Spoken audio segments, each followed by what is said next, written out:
Good evening, everyone. Welcome to the SIM Online Masterclass Series, Session 5. And the topic for today is the art of data storytelling. So just a gentle reminder, if you do have any questions along the way, please feel free to type your question in the chat box. Our speaker and the staff will assist to answer your questions. And there will be a short briefing of the SIM Graduate Diploma in Business Analytics and Digital Marketing after the Masterclass. So let me introduce the speaker for today. So Mr. Martin Ng. Martin is a firm believer that data forms the lifeblood of any organization. And he works towards building an organization's data-driven culture by focusing on the three key tenets of people, processes, and systems. He is also the co-founder of Marvin's Academy, which focuses on nurturing the next generation. He teaches business analytics and IT modules in SIM and other institutions. So without further ado, I'll hand over the mic to Martin. So Martin, over to you. All right, thanks, June. All right, let me just share my screen. Yep. Okay. Yep, looking good. All right, great. So, good evening, everybody. My name is Martin, as June mentioned, and I'm the Asia Regional Manager for Story IQ, as well as one of its lead trainers here based in Singapore. Now, at Story IQ, we primarily conduct lots of trainings in data analytics and data storytelling. So, I'm really excited today to share with you the art of data storytelling. Now, this is actually one of the hottest skills in the industry right now. In fact, Tableau recognizes data storytelling as the new language of corporations, and it's also one of the top 10 business intelligence trends. So what I'm going to do is I'm going to keep this session very interactive, okay? So I welcome you to actually open up your chat panels. And what I'm going to do first is I'm going to start off with showing you my favorite chart. All right, so get ready for my favorite chart. And here you go. Now, I would like to see some comments in the chat panel there. What do you think of this chart? Just feel free to let me know any comments or what do you think of what you're seeing on your screen right now. Just open up the chat panel and let me know. All right. Maybe some of you are liking it or not liking it so much. Just feel free. Let me know your comments about this.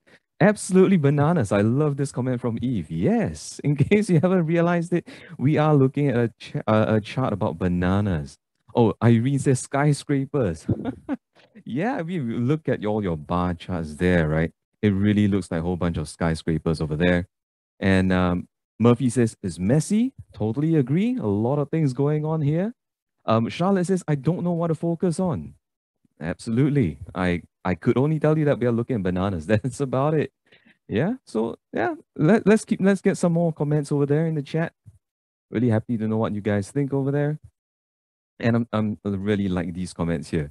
It's messy. It's like a bunch of skyscrapers. It's absolutely bananas. Yeah, in case you haven't figured out by now, we are looking at a chart of the export of bananas in tons. Right. So if you just do a quick Google search of the worst data visualization, usually this chart actually comes up pretty much in the first first page on Google. Rachel says it's colorful and packed.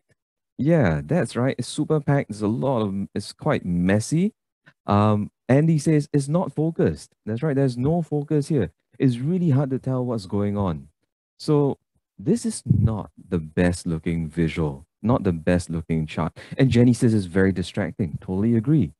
So, this is my favorite chart simply because I love ripping it apart. Okay, so when we do data storytelling, hopefully we never have to encounter or even create a chart that looks like this, right? So what I'm going to do is we're going to kind of look at some of the things you said some of you said it's very messy, it's very cluttered, and I really liked it when Andy said there's no focus. Charlotte says that as well. So there's really no clear message, and we don't know where to look, right? There's just so much going on. So not very good chart.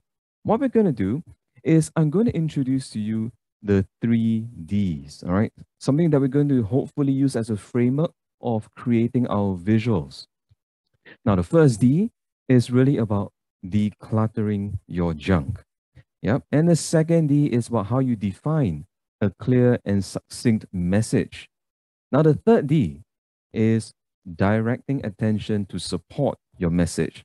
And so, whenever I create any visual, whenever I create anything that goes into my PowerPoint deck, when I'm trying to tell a story, these are the three Ds that I always fall back upon. Now, when I say three Ds here, I'm not talking about having a 3D chart. In fact, I would go so far as to say I would never create a 3D chart, something that you saw in your earlier, bananas here. This was really a 3D chart. And I would never do this in a business setting. All right. But the 3Ds that I've highlighted here, well, I guess this forms the framework of how we do good data storytelling. Now, the first D we're going to talk about is how we declutter our junk.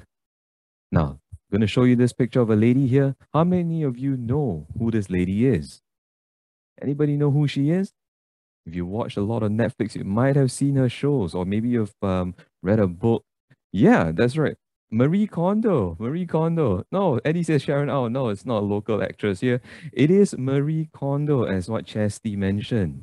Yeah, so Marie Kondo, if you watch Netflix, she has this show called Tidying Up with Marie Kondo, and she has this one line, and that is, does it spark joy? Now, this is, I guess, the question that she always asks before you throw or before you keep something. Now, this is a very important question. Does it spark joy? Now, similar to Marie Kondo, what we're going to do is I'm actually going to leave you with one line. In fact, if you forget everything that you hear tonight, I just want you to remember one line, and that is less is more. This is a very, very powerful statement. All right, less is more. And we're going to see how we can actually do less and yet convey our message effectively. So, what I'm going to do is we're going to work through this chart here. We're going to work through this using our 3Ds, and we're going to try to transform this, what I call a data dump, and transform it into a data story. Now, this is actually some real data that was gathered from a survey of teenagers in the USA who were asked, what is your favorite social media platform? Now, all I've done is I've just taken the raw data, dumped it into Excel, and just pretty much let Excel give me the recommended chart. So, thankfully, it's not as bad as the earlier banana chart that you saw, right? But there's still a lot of room for improvement that we can make to this. Now, the first thing I want to do is I want to check whether this is the right kind of chart to use, all right? We always want to ask ourselves if the chart is the best for our purpose. And what we will firstly do is to introduce this work of two statisticians, William Cleveland and Robert McGill. Now, they wanted to understand how well human beings process different types of charts. So what they did was, all the way back in about the 1980s, they gathered 51 human test subjects and they performed different experiments on them. So they showed these test subjects a bunch of different charts that used attributes like your dots, your lines, areas, volumes, and even color to encode numeric values. Now, they asked the test subjects to then compare these charts and estimate these lines and dots and circles and colors and what have you, and try to find out how good they were at adding numbers to these shapes and lines. So they measured how accurate the test subjects were, and then they created this scale of accuracy, something we call the Cleveland-McGill scale. Over here, you can see all the charts being laid out nicely on a scale of accuracy. Now, this scale gives us a ranking which will influence our chart design choice. And if we go back to our earlier chart that we saw, that we looked at, our social media chart, this actually is what we call lengths on a non-aligned base, right? So what exactly is this lengths on a non-aligned base? This is where we might have two different lines or two different bars, which are starting off from different base, right? Now, if you look at this on the scale of accuracy, this length on a non-aligned base isn't really the most accurate. In fact, it's somewhere in the middle of the accuracy scale. So why is this so? Now, because if I have two bars with relatively similar lengths like what you see on the screen here, but if I take away the scale, now you no longer have a y-axis, there is no scale for you to measure it against, it's going to be quite hard to tell which length is longer. Now, if I give you an analogy, so if let's say I'm standing back to back against my wife, I think it's pretty clear who's taller. But once I stand on a chair and she's standing slightly further away on the ground, I think it's a little bit harder to see who's taller, right? So what I'm going to do is I'm going to show you the social media chart again, and I want you to tell me which of these two is longer, A or B. All right, so just put a guess in the chat there. Is A longer or is B longer? Let's get some answers in the chat. Right, so I think what some of you might be doing is you're taking out your ruler and you're trying to measure it. Okay, so Jenny says looks the same.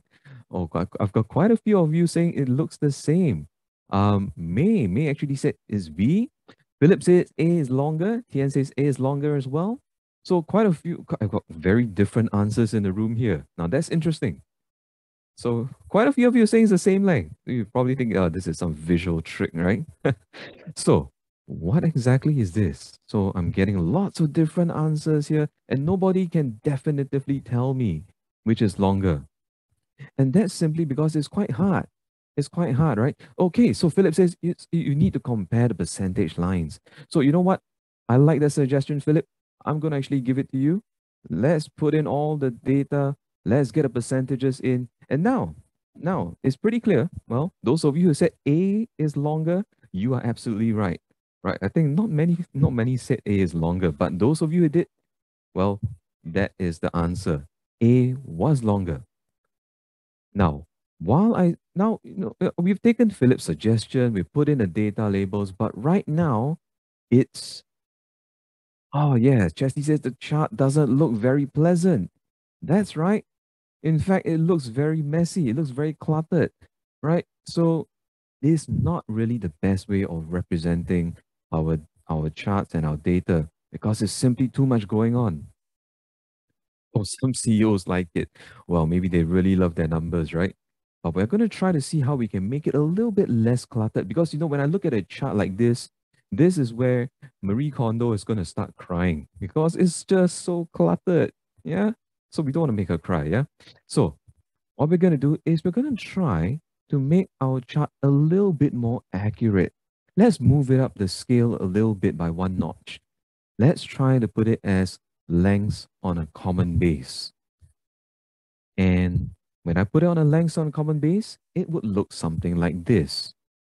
It might be a little bit easier to do a comparison, right? But I would say that not a lot of us really like this. And I think, if you turn on your video, I probably get some frowny faces there because it's not easy to compare the bars, especially because we are literally jumping over 5 bars here before we get to the next bar. And it's difficult. It's difficult to see. And we've got lots of different colors there, kind of distracting our attention. And well, while I said that we've moved up in terms of accuracy, it's not really the easiest for us to see.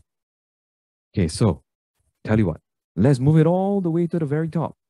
Let's put it as positions on a common scale, right? So at the most accurate up there, this is what our chart might look like. Okay, so it's no longer, you don't have a lot of different bars with different colors there. We've stripped away a lot of the junk and we're now kept it to just dots. Dots which are really much more like positions, right? And if you look at positions on the chart, well, I guess we can see some kind of trends, some kind of patterns emerging. It's a little bit less cluttered compared to the version that we saw earlier on. However, when we are trying to look at these dots, I think it might be easier if we simply just drew lines to connect them, right? And now it's so much easier to see what's happening with our chart, what's happening with all these different social media platforms. We can even possibly come up with some trends. Yeah.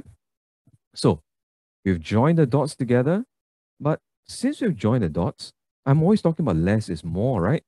Now, these little dots here, which we call markers, can actually be removed. it makes it so much cleaner. Right, so now we've got a very clean, well, I won't say very clean, but a much cleaner line chart. So we've actually transformed our earlier, what we call a stacked bar chart, into a very clean line chart. And the beauty of it is, by looking at these line charts, we can almost immediately pick up some trends, some patterns. Okay? So it is much better. However, there is still quite a fair bit of junk. Right? When we look at our chart here, and this is something that is a default in PowerPoint and even in Excel. In fact, you know what? We have this running joke in the office. If we had 10 minutes with Microsoft, we would just tell them how bad their standard designs are. All right, and there's so much room for improvement.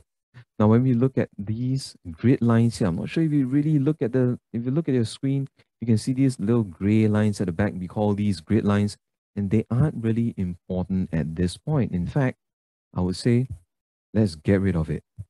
All right, because we don't need those grid lines behind. They just serve to distract us from the actual lines that we want to see. So it's always a good idea to have a very clean white background. Now you might say, hey, you know what? We use these grid lines because we want to check it against the axis here. Yeah, that's fine. But I think that there is a better way for us to get some idea of what these numbers are, besides looking at the axis. And I'm going to come to that in a short while, yeah? But since we're on the topic of the axis, I think that these axes have too many numbers as well. In fact, I will just take away some of these numbers. All right. If we do still want to keep our y-axis there, let's take away some of those numbers. Let's keep it a little bit cleaner. All right. So we still have some indication of where the numbers are, but it's much cleaner. Now, so we have actually cleaned up our axis, we cleaned up our grid lines. Now, the main star of the show here is really the lines. Is the lines. These are the things that we want to focus our attention on, right? So whenever we have elements on the chart which are the stars of the show, we always want to give them a little bit more prominence. So we always like to fatten up these lines a little bit, right? Not just using the standard default size or the width of the line. Let's fatten these up. And by changing the width, sometimes this can be very useful, especially when you've got a lot of lines. Let's say you've got 10 different lines that are crisscrossing each other. We call it spaghetti lines, right? Because they're like noodles that kind of crisscross each other. What you might want to do if you're calling out a specific line is to keep the other lines in a very thin line, but really just fatten up the line that is important. So that's one of those tricks that you can use to get people to focus on that specific line. Okay. So what I've just done here is I fatten up the lines, and you can kind of see these lines a little bit clearer. So right now, we are almost halfway there in terms of getting our chart to look much better. But there is still some chart junk present. And that's where we have our legend here. Now, I'm guessing that as you're looking at these lines, you're looking at the orange line here and you're seeing, okay, what is this? And then you're looking at the legend, oh, well, it's Instagram. You're looking at the blue line here and you're saying, okay, now we look at our legend again, it's Snapchat. The green line, okay, this is others. So there's a lot of eye movement going on. In fact, your eyes are moving up and down too much. And we have 6 lines here, and that's kind of still okay. But what if you've got 10 lines or even more? There's going to be a lot of eye movement, and that's not the most friendly ways to treat our audience. Oh, yes, and you're right. I love that comment from Eddie. It's not really good for the color deficient people. In fact, statistics have shown that, especially for the guys, right? 1 out of 8 males would have color deficiency issues. All right. So we always want to make sure that our colors are friendly. And that's a very interesting topic. I could go into a whole long lecture on color deficiency and how to make our charts, more color line friendly. But, we don't really have time for that. I'm going to park that aside for now. All right. But really, if you're really interested, I'm more than happy to engage you after the session here. Yeah.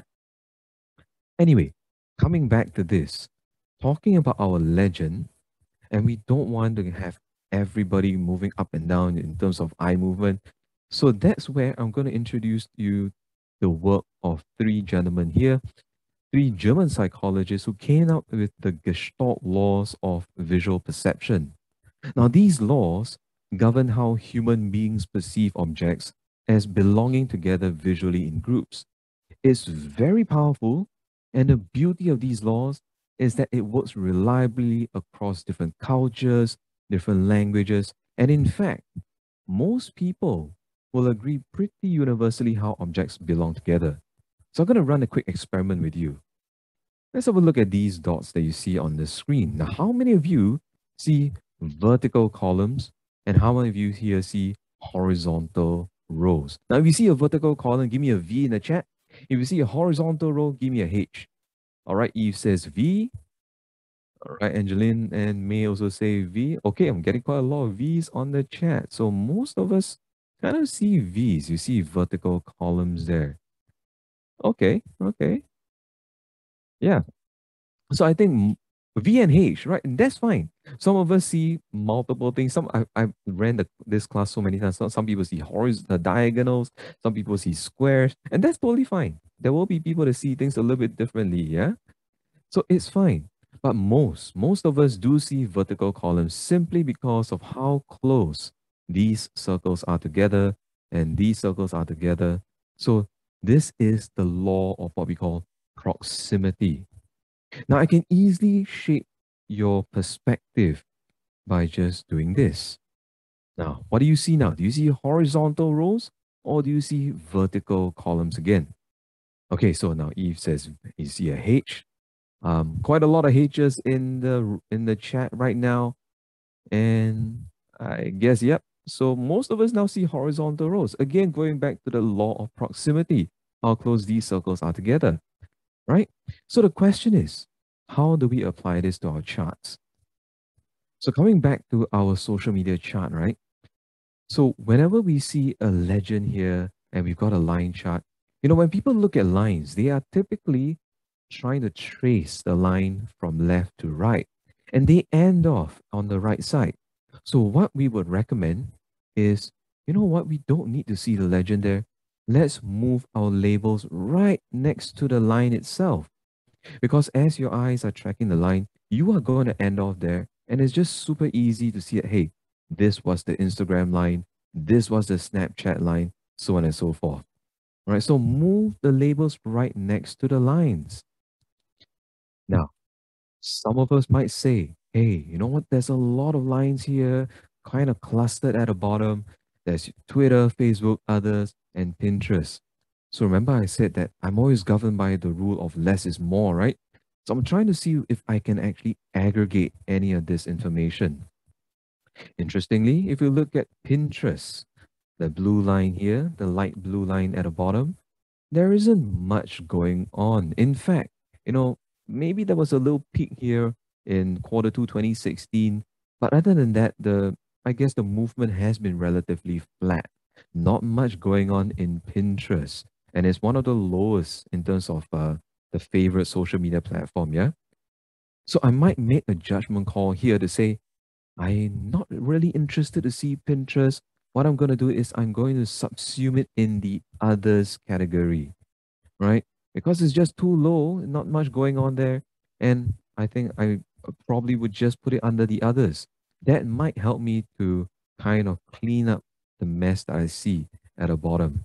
Right. But then again, it really depends on what your audience might be interested in. If you've got people there who are really interested in Pinterest, then I would leave it there. But if not, I would try to find ways to keep it as clean as I can. Now, earlier on, I said that, hey, you know what? The grid lines are gone. It's a little bit hard to see what is that number versus the axis. So, what we do typically is to do something we call selective labeling, where we actually label the points which are important. So, we don't want to label every single point with a number because that would be just introducing a lot of mess, a lot of numbers, kind of similar to the version that we saw just now. We don't want to do that. So most likely discussions are going to be interested in the last quarter, the latest quarter, right? So we would add percentages right there because that could be a point of interest. Okay. So at this point, we've got a pretty clean chart, but we can do a little bit better still. Going back to the idea of colors. Now, going back to the Gestalt laws as well. So earlier we talked about the Gestalt law of proximity, right? Now we are also got something called the Gestalt law of similarity. So here, when we see colors of all these circles, they're all in the same color in one column here, and a column of blue colored circles here, another column of pink colored circles here. We kind of think that these are grouped in a vertical manner. Similarly, I could again change your perspective by just flipping the colors. Now, I bet some of us are seeing horizontal rows right now. Once again, how do we bring it back to our chart? So if we look at our chart here, we've already applied the law of proximity. One more step is to apply the law of similarity. So whenever we've got an orange line here, we want to keep our label orange as well. And that little Snapchat blue line here is having a blue Snapchat label. So we want to train our audience to say that, hey, when I'm looking at anything in orange, I know it's about Instagram. When I'm looking at anything in gray, it's about Twitter, right? So it's the idea of having that color similarity built into our charts. And it's not just on one chart, not just on one slide. We want to keep that consistency running throughout our entire presentation. All right. So we are training our audience to recognize that certain colors are associated with certain things. Okay. So we've got a very clean chart right now. And I would say we've kind of effectively decluttered our junk. So that's the first D done. All right. So let's talk about the next two Ds. Let's go to how we can define a clear and succinct message. That is the second D here. So looking at our chart here, and I'm seeing, okay, there is a title here that says US teens' favorite social media platform percentage. This is not a great title. And this is what I would call a waste of space.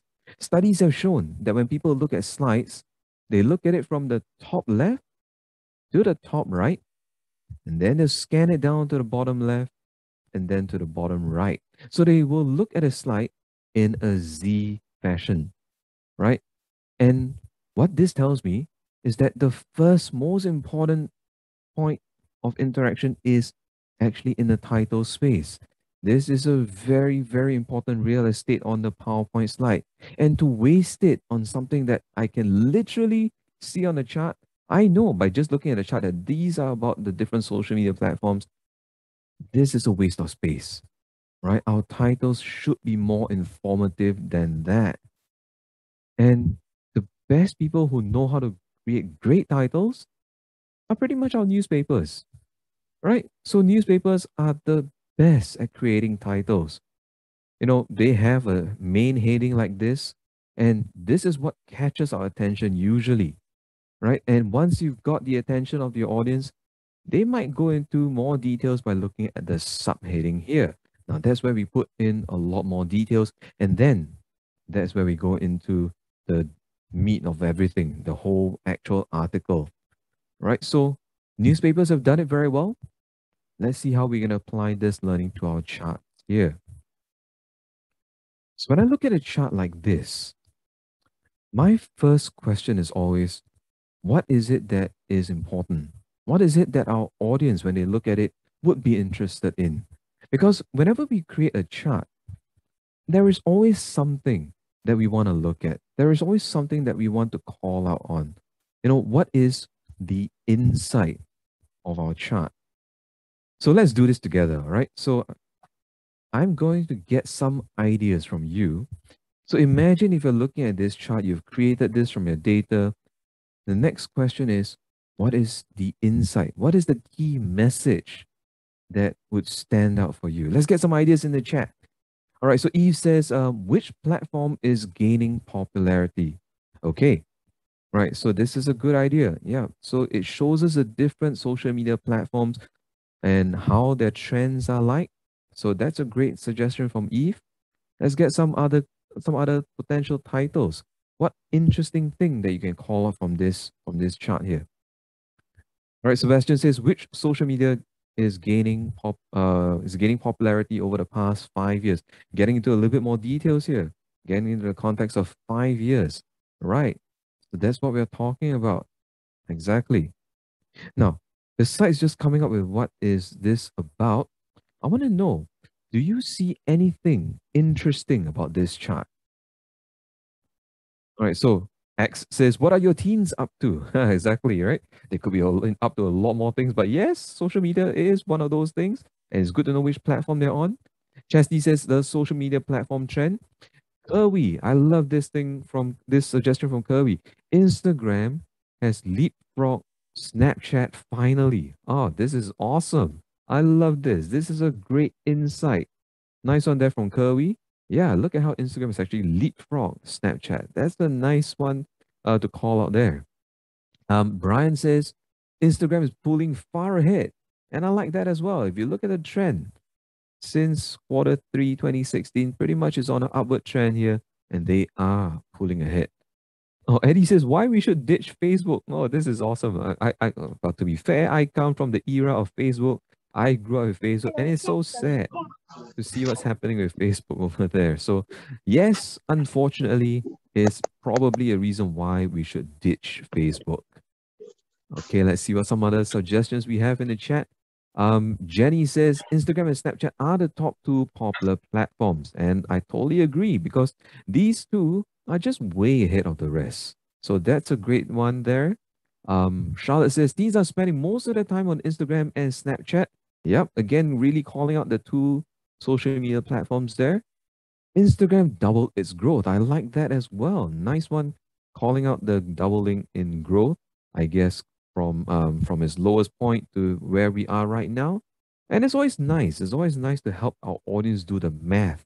When you say it's double, it's triple, and maybe even going into the percentage increase, it's always a good idea to help our audience do the math because they are not going to sit there and whip out their calculators or they're not going to have an Excel sheet. So it's always a good idea for us to tell them what is the growth rate. So in this case, doubling its growth. I like that from Sonia. Um, why is Facebook on a decline? That's really interesting. Yeah, I guess this is something we need to ask the millennials in the room. Okay, let's see. Okay, Instagram is the new Facebook. Oh, that's a nice one as well. Instagram to the moon. I love some of these suggestions. Really awesome titles here that you're coming up with. Oh, well, who TikTok should target? I like this. Imagine if we're doing a presentation to maybe the people at TikTok and they want to know who is our competitor. Yes, this would be a great way to show which is the competitor we want to target. So nice one from Eddie. Now, lots of really good titles here. A lot of good potential insights that we want to call out as well. Now, if I'm going to show this to maybe our audience, our executives sitting in the meeting room, now a lot of us have called out that Instagram and Snapchat are pretty much way ahead of the rest. And you've also called out specifically Instagram really skyrocketing, to the moon. So two very good potential topics that we could call here. Now, as we look at Instagram, let's maybe just zoom in at Instagram, since a lot of interest is in Facebook is on Instagram, right? Is there anything else that could be interesting about the Instagram's line? Anything else that calls out to you, by looking at the Instagram line there?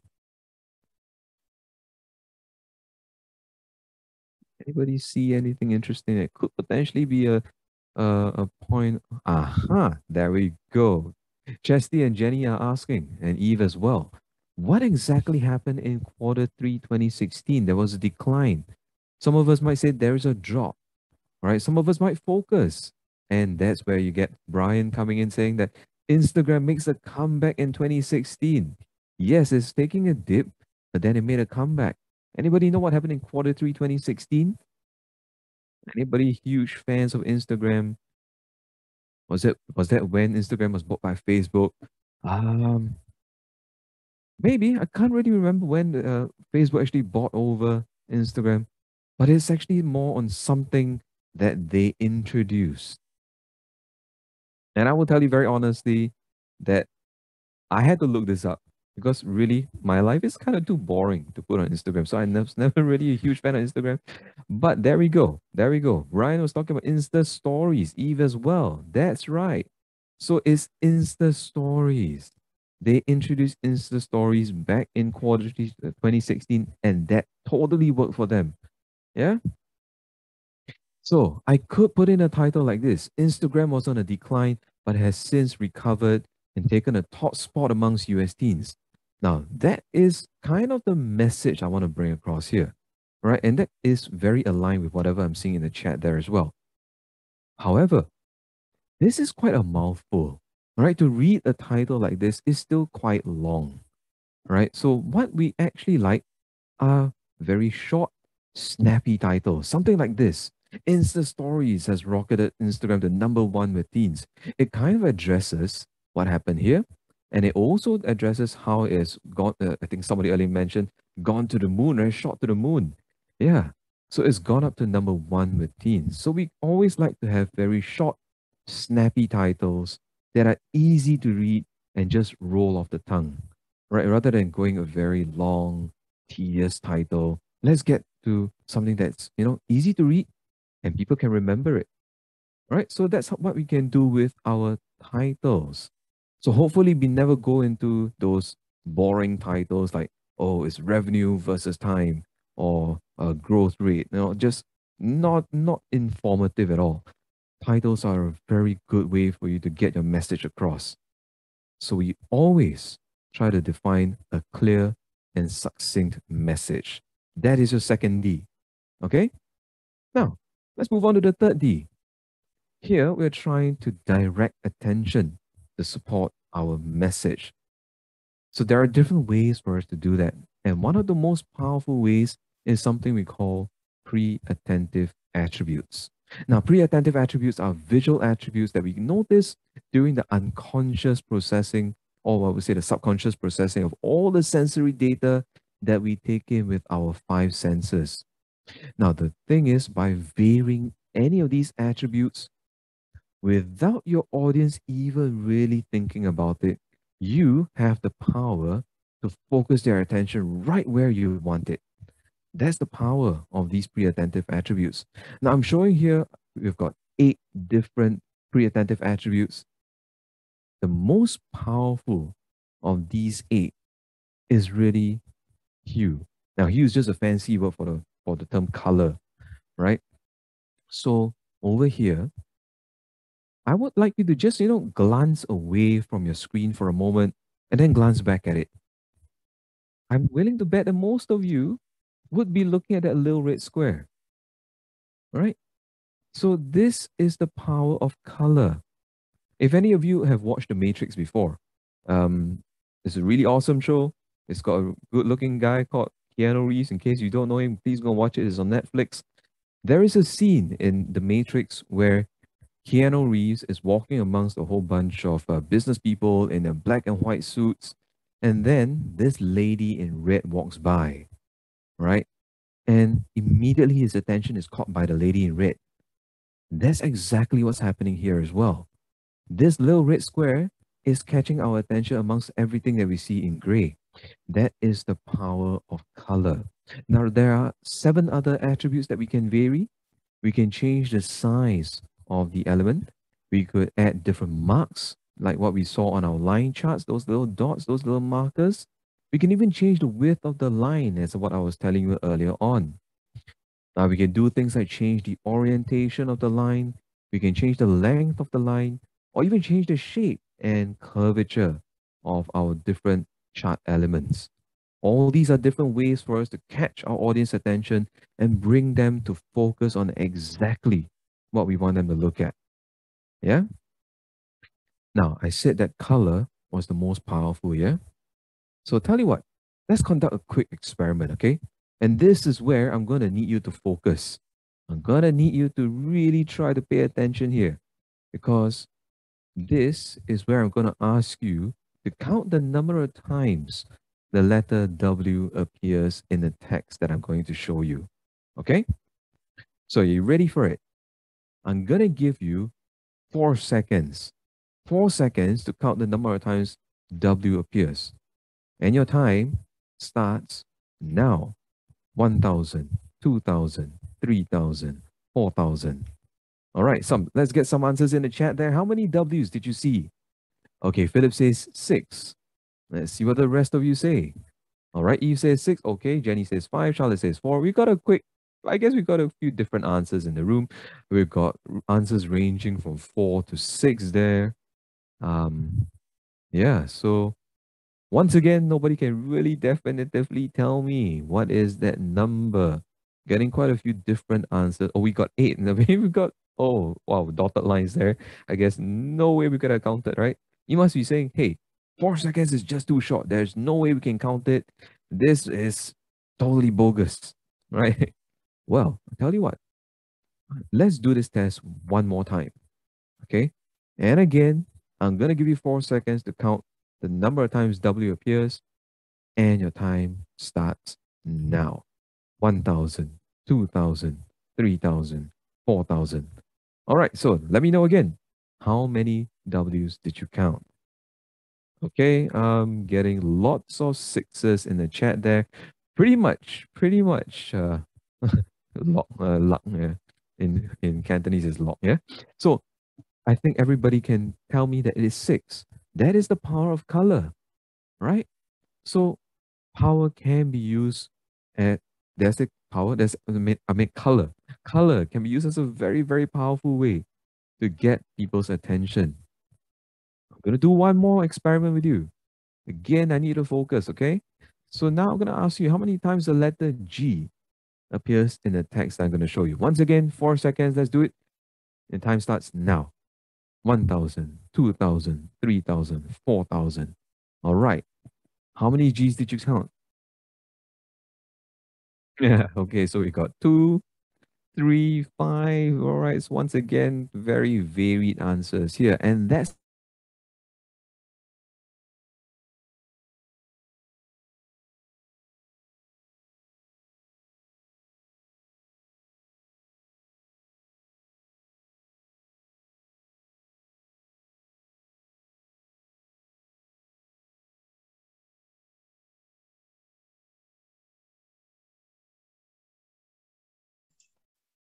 Oh dear, I think we have some technical glitch from Martin.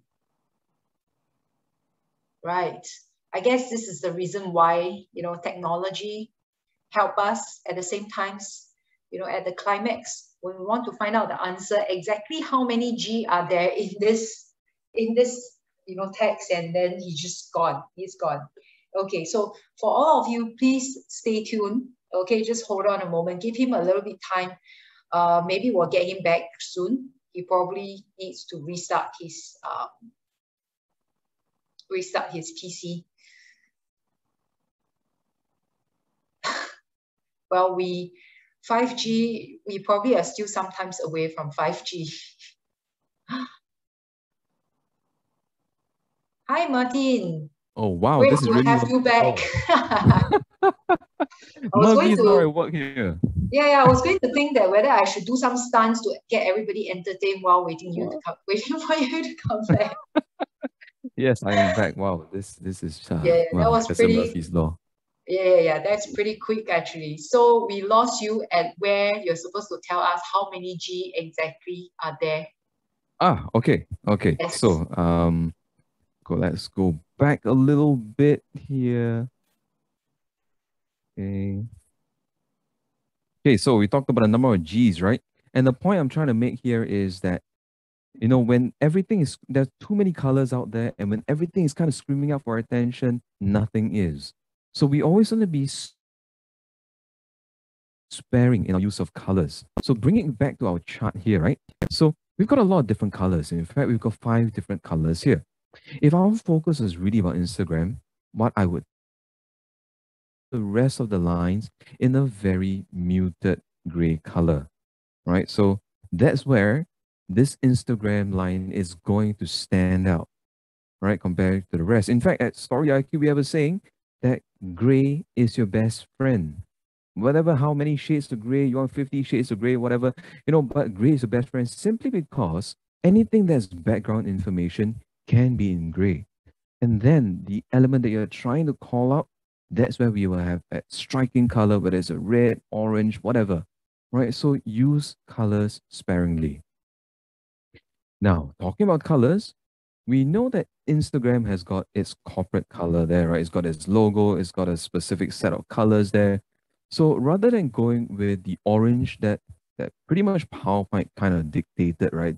When we created the chart, when Excel gave Instagram the orange line, you know what? We could make it more relevant to Instagram by having it in a color that is associated with Instagram, right?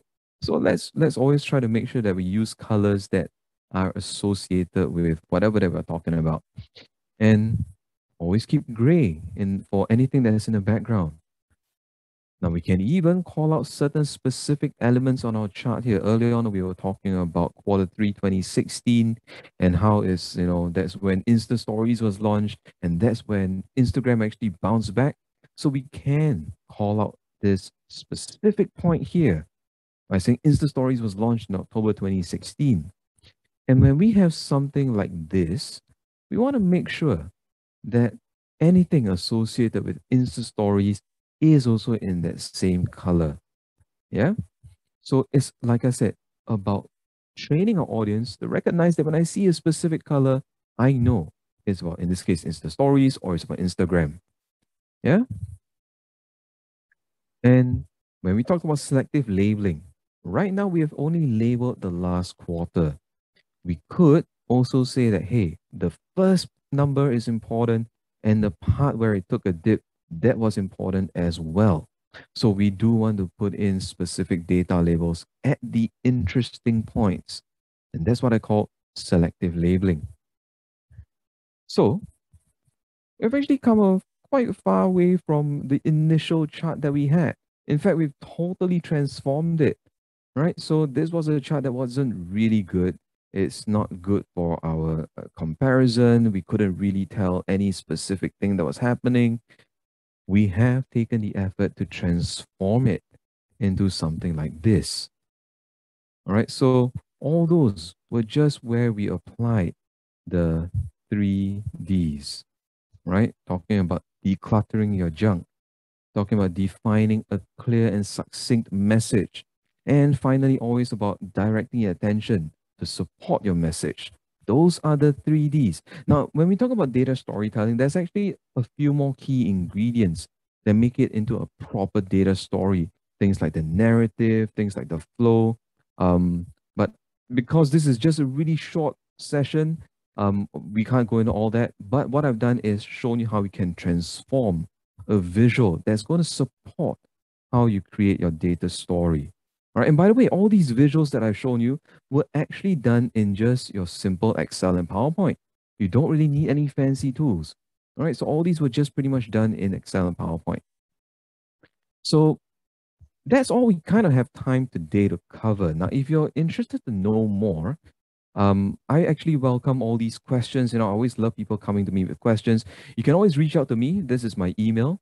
You can always reach out to me if you have any questions on how you tell a better data story, or if you're interested in a full training, just reach out to me, or even just connect with me on LinkedIn. Just look for my name, look for Story IQ. You can pretty much find me on LinkedIn. And with that, what I'm going to do is I'm now going to open the floor to questions. All right, it's quick Q&A. You've seen how we transformed some of those visuals. I would love to know if you guys have any questions out there about how we tell a better data story.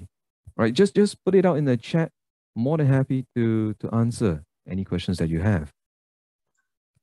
Thank you, Martin. That was really insightful. At least I pick up the 3D concept. Yeah, it's pretty easy to get a hang on that. So yeah, we have a question here. There's many of them. So I will take two questions here before we go on to the next segment, and then we will clear the remaining questions. So just keep it coming. So how do you digest and present complex points story? That's a great question. We always our data, we're always bombarded with so much data. There's a whole lot of different insights, a whole lot of different things that we want to say. And sometimes there are a few different stories in that same chart. So I like it when you say that how do we digest and present complex point story? That means you probably have a few different things that you want to share. Going back again to the mantra of less is more. What I would do if, let's say, I've got 5 different points of interest in that same slide, I will actually then create 5 different slides, because as I create each slide should be just focused on one key focus, one key story, one key insight. So I'm going to break it up, and then that's how I will bring my audience through the entire 5 key points that I'm trying to make there. So what you don't want to do is to put everything in and try to cram it all into one slide. That's not going to work, because your audience, they're just going to be so confused. And as you're talking about point A, somebody else may be looking at point B or C or D. So I always try to split it up, right? That's always a good thing to do, because remember, less is more. So I love that question. Thank you for asking that, Christine. Hopefully that answers the question, by the way. Yep. So there's another question, say, what do you think about splitting the charts into a mini charts in a slide? Sometimes upper management will not have time to go through 10 slides. They may only have time for one. So try to cram all the information into one chart. Yeah, that's that's another question I get all the time. It is something like you're trying to create a report where you've got to have everything onto one slide. So that's very interesting. In fact, you know what? Let me try to see if I can show you an example of how I might handle a slide like that. All right, so just give me a moment. Let me try to open up an alternative slide, and I'll try to show you what I can do to have all the things there, but still, you know, still showcase different things. Let me just try to open that slide there. Give me a moment, it's opening up. Okay. Slide.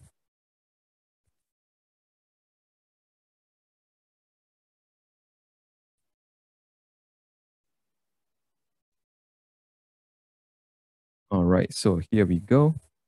Let me share this with you. So maybe sometimes you're looking at a slide like this, okay, and you know, typical management says, I want everything on one slide. I need to see everything on one slide. But then it doesn't help when you're telling a data story, because as you're talking about, you know, maybe this portion on the overall, somebody else is going to look at by category or something else. So you would have lost your audience. So sometimes what we would do is to use the zoom function in PowerPoint. Right, there is this little nice zoom function. So I can zoom into this slide, talk about the overall figures, and then go into the by category, go and talk about this, and then finally talk about by outlet. So this is where I still have all 3 different things on that same slide, but as I'm presenting, I zoom into the specific points I'm trying to make, so that my audience is not distracted by anything else. So this is what I might do to address the question that, let me see, that Chesley was asking.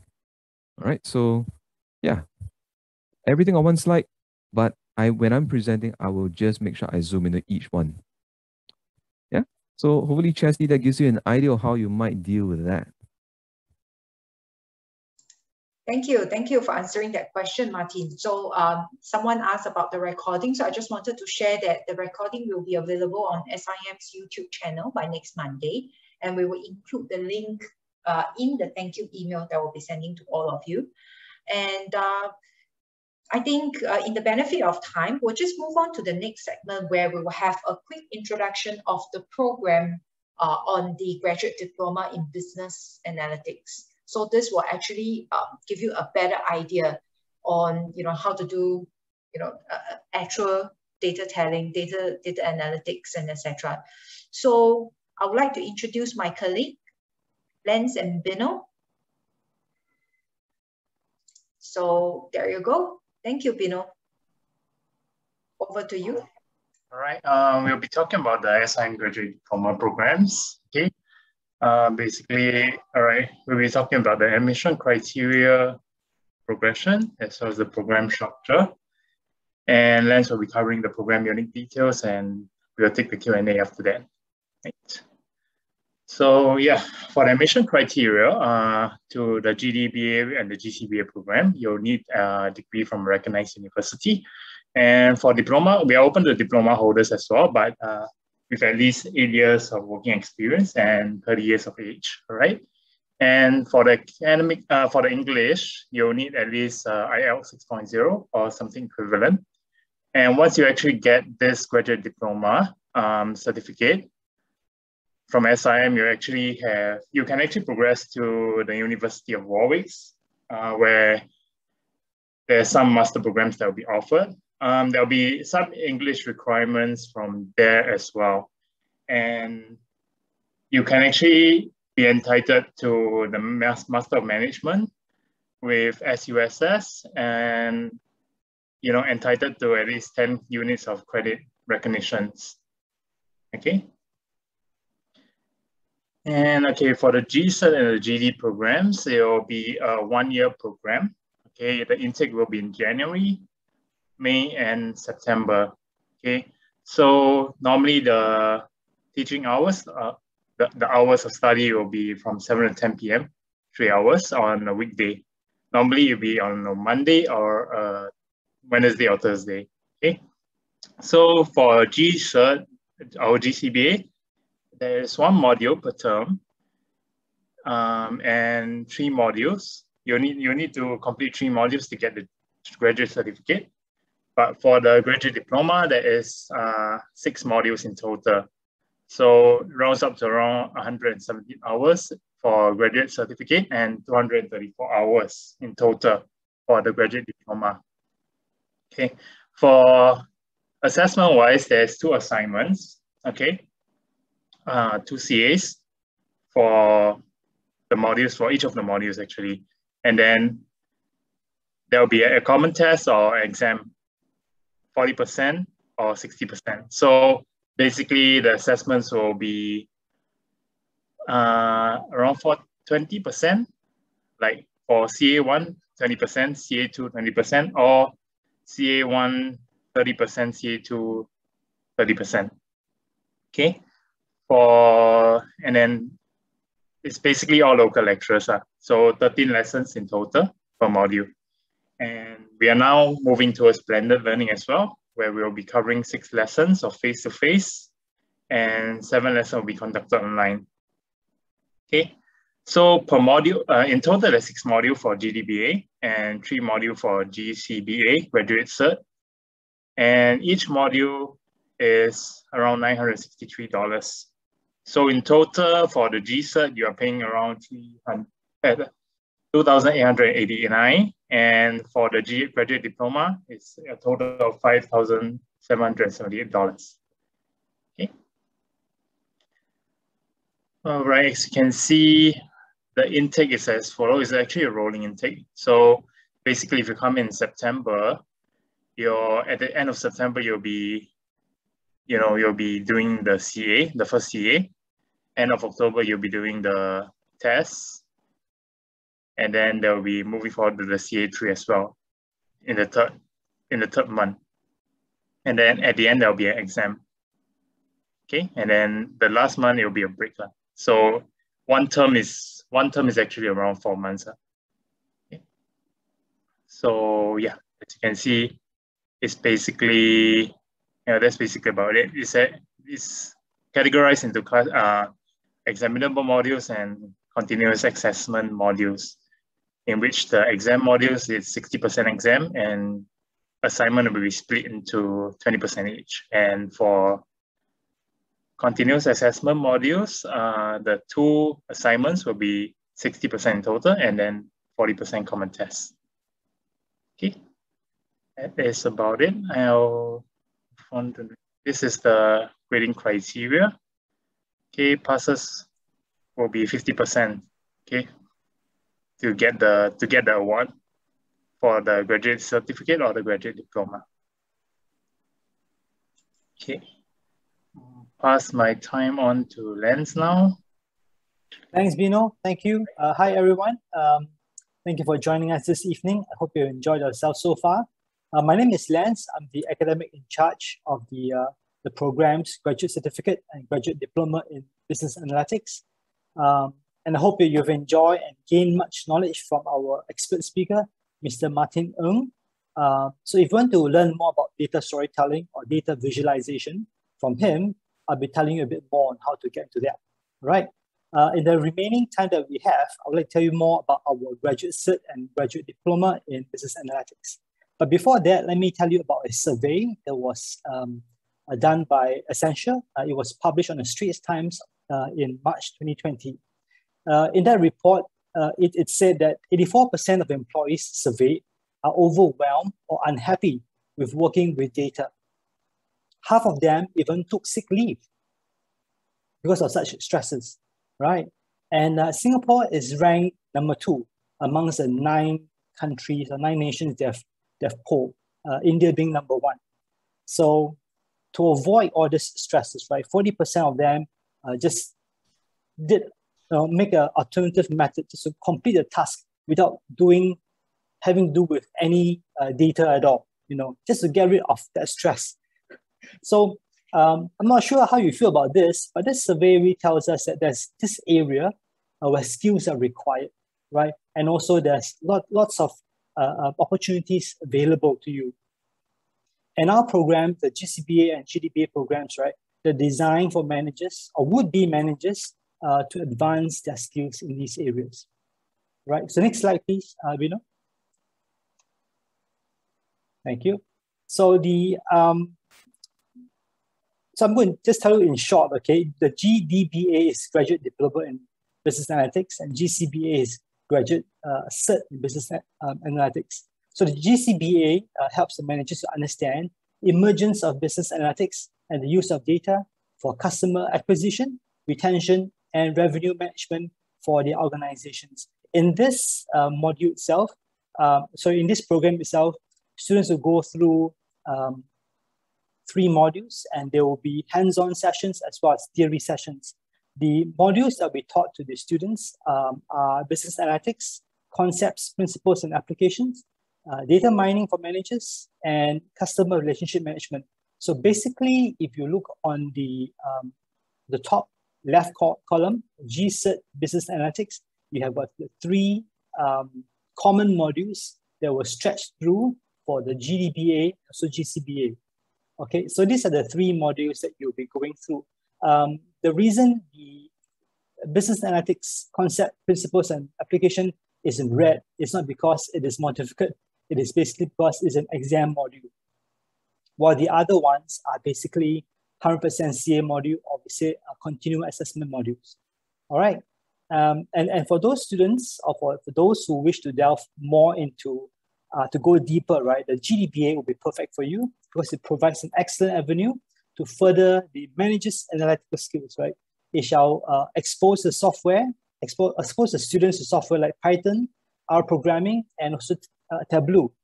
Okay, so these 3 modules will be taught Python for data analysis, predictive modeling, and data visualization.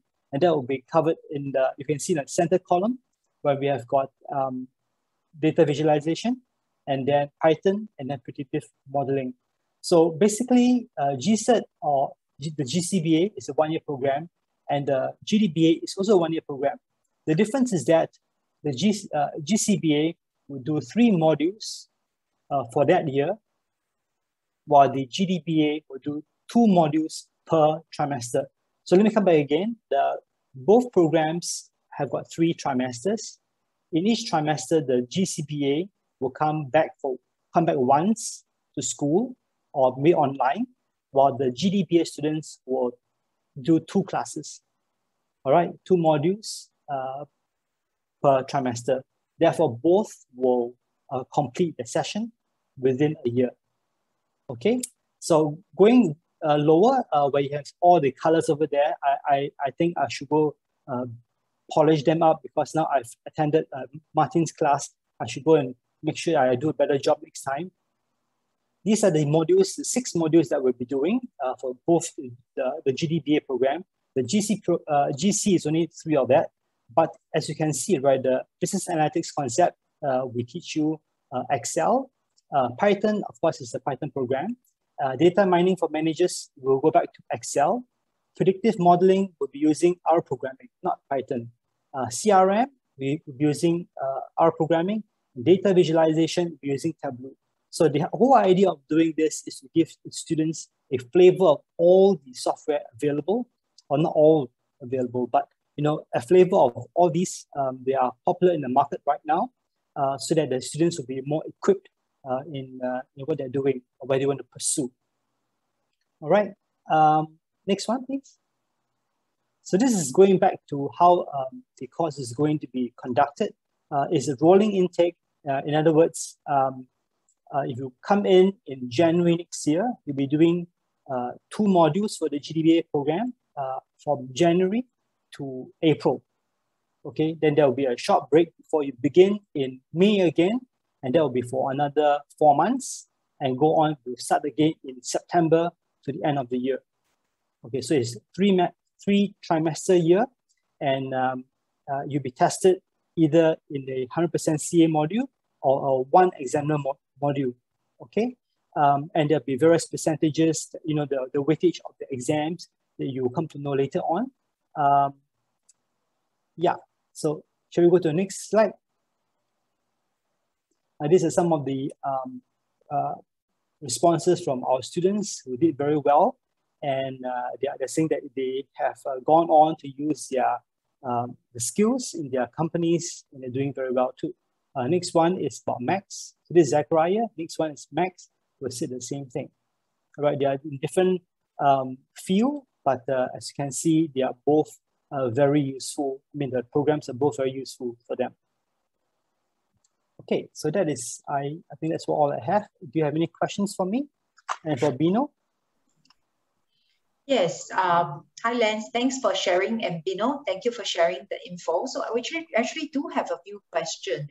Would you be able to clarify a little bit more about our direct route to the master degrees? So there are some confusion about that part, the earlier part. Direct route to the master's program. Okay, yes, so after completing the GDBA, right, you have some exemptions or advanced standing when they apply to the 2 programs the few programs in Warwick, and as well as SUSS. Yeah, so it's an exemption of 10 credits for the SUSS program. I see. Okay, so what about international students? Are they able to apply for the program as well? I believe they're able to do the same as our local students. Yeah. Yeah, provided that because this is a part-time program, so they have to have a valid pass in Singapore. So probably you will be holding an S-Pass or EP, a work permit, so that you can actually apply for the course. And somebody asked for the fees. So are there further subsidies for those above 40 years old? No. We know about the alumni, SIM alumni? Yeah, if you're the alumni, I mean, you're previously a SIM student, there's a 10%. Yeah. Okay. There's a 10% alumni grant for applicable for SIM alumni from any of the program that we previously run, right? Okay, what about zero background of Python? Sorry, June, can you just go back and clarify one more point about the getting to SUSS, for example, for the master's program? So even though we have got, our students will get a credit exemption, but SUSS would still have their own requirement in terms of English, for example, or about their getting to their master's program, they have some of the requirements first. Yeah, so they got to meet that as well. Okay, so Teresa asked a question about zero background of Python Tableau. Yes, is it if you don't have any background of this software, are they able to apply for the program? Yes, you are able to apply, but we will have to just highlight to you that you have to do more pre-work than the others. So some of the questions that we usually get from students are similar to what was asked by Teresa, I think. Thank you for the question. Is that they ask what do they need to have in terms of proficiency before entering our program. So we always tell them, okay, you got to be good in English, right? I mean, not that you got to be very good, but fluent and able to understand. Basic knowledge of Excel, PC literate, that would be good. Of course, Python, Tableau, or R programming, they are a bit more high level. So even we do not have prerequisites to come in, and we will teach you the basics. There are various speeds that we're coming in. So there'll be students who will be coming in with a little bit more knowledge than a novice. So we'll expect our students to also pick up some of the skills. There'll be help in terms of introduction to R, to Python. Even with that, they will be required to do more work. Yeah. Right. Okay, so another question is, what if the university degree or certificate is not from Singapore or in English? Do they need to have it translated? I believe yes. You will have to translate and notarize your certificates before you submit an application. Last question, is the program suitable for full-time employees? Yes, Yes. This program is how we conduct the program is always in the evening time. So like what Bino said, it's either Monday and Wednesday, or Monday and Thursday. So it depends on how it's being arranged. But they're always in the evening, 7 to 10 p.m. It is now it is in a blended fashion. So we have got 6 sessions on campus and 7 sessions online. So this arrangement came about because students prefer it that way. All right. So we had a few iterations, a few rounds where we had it all on campus. And then because of the pandemic, we had all online, right? But it is not quite, the online version is, although it's very convenient, everybody is able to study from home. But in terms of learning a language, right, programming language, it is always easier to be in person, and we need to get help. You just raise your hand and the lecturer can come and give you a few pointers. Because it's quite difficult to go back and forth, answering a question and then showing the screen and do some what they call looking at all the codes and finding out what's wrong with it. Yeah, so we'll have it for 6 sessions, usually at the beginning on campus, and then after that, once we get everything ironed out, all the programs being properly installed, and then we get some understanding how to use the program already, and then the subsequent sessions will be held at home. Yeah. Right. Okay. That's really useful to understand, to set an expectation on the commitment level that they should prepare before they enroll in such a program. So is there any other questions that's available if you have, regarding the program or, the deck that Martin has just presented just now? Just feel free to type it in the chat and we will be able to answer them.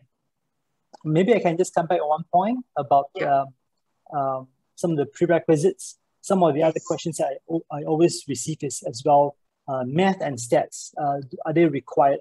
So I think it is good to have, especially if you've got good background in stats. That will help in terms of learning data mining in all the various business analytics kind of a understanding the concepts.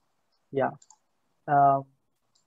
Yeah, by the way, Martin will be taking you guys, if you guys are coming on board, in data visualization, so you can answer all your questions by then. Right, that's good to know. So any exemptions at grad deep level? Not that. No, we do. Yeah, we don't. Yeah, I think these topics are quite linked together and they are very useful. So there's no exemption given up. Right. As well, I must add, right, our program is not exactly very laid back kind of program. So it is rigorous program for the reason because we are affiliated with Warwick, with SUSS. So they also require us to have a certain standard. Our tests and exams have to meet a certain standards. So we need to submit or send in our scripts to them so they can have a look at how we are testing our students. So it's not quite as simple as those 2-day workshops. So it's not going to be like that. Students are expected to put in some time, some hours to revise, to do some homework and self-study as well. Yeah. Okay, right. So Arifin also asked the same question in terms of exemption because he has a specialist diploma from local polytechnic in big data analytics, which is a 1-year program. So still, you know, there will be no exemption, I suppose. We've not come across an application like that. So maybe what I can suggest is that you can put in an application, and then our management will have a look at it. Maybe there are some similar modules that we can look at, but I'm not very sure. And no promises as well. Right. So Arifin, you can actually write to study@sim.edu.sg. We will, with your, specialist diploma transcript, and we will actually forward it to the team to do a pre-assessment on that. Okay, then we will be able to get back to you. Right. Is there any other questions? If there's no other questions, thank you so much for spending the time, your Thursday evening with us. And I really appreciate Martin, Lance, and Bino for doing the presentation as well. So this is really insightful and very useful for everybody. And we really learned a lot. And thank you so much. And have a great evening ahead, guys. Thank you. Have a good evening. All right. Thank you, everybody. Have a great evening. Yes. I will proceed to close the room shortly.